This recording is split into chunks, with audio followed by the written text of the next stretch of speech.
आपने अपने जीवन में कई बार अंतिम संस्कार देखा होगा और इस दौरान ये भी देखा होगा कि जलती हुई लाश के सिर को डंडे से फोड़ दिया जाता है।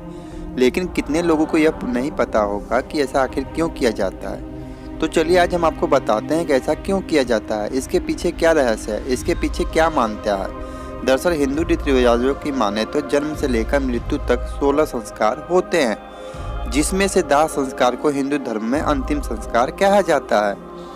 अंतिम संस्कार के दौरान एक मृत शरीर को जलाकर इस दुनिया से विदा किया जाता है और उसकी राख को गंगा जल किसी भी पावन बहते जल में बहा दिया जाता है।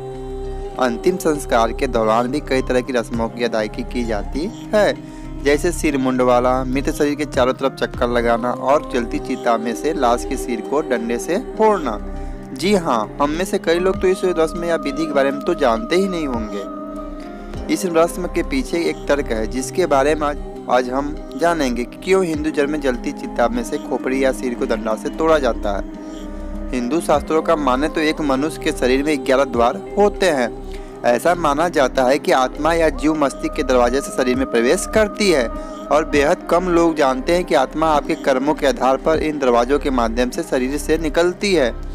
ब्रह्मरंध्र को शरीर में मौजूद 11 द्वार में से उच्च माना गया है।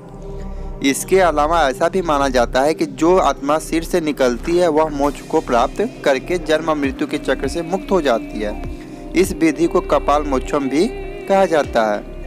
हालांकि ये विधि गुरु के मार्गदर्शन के बिना हासिल करना एक कठिन काम है, इसलिए मृतक के रिश्तेदारों मृत शरीर का सिर पर डंडे से मारते हैं। एक बार जब चिता जल जाती है तो तब कर्ता मुखाग्नि देने वाला बांस के डंडे से मृत व्यक्ति खोपड़ी पर 3 बार मारता है।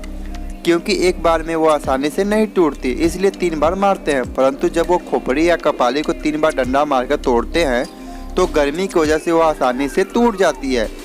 दूसरा तर्क यह भी दिया जाता है कि आत्मा का दुरुपयोग होने से बचाने के लिए इसे तोड़ दिया जाता है।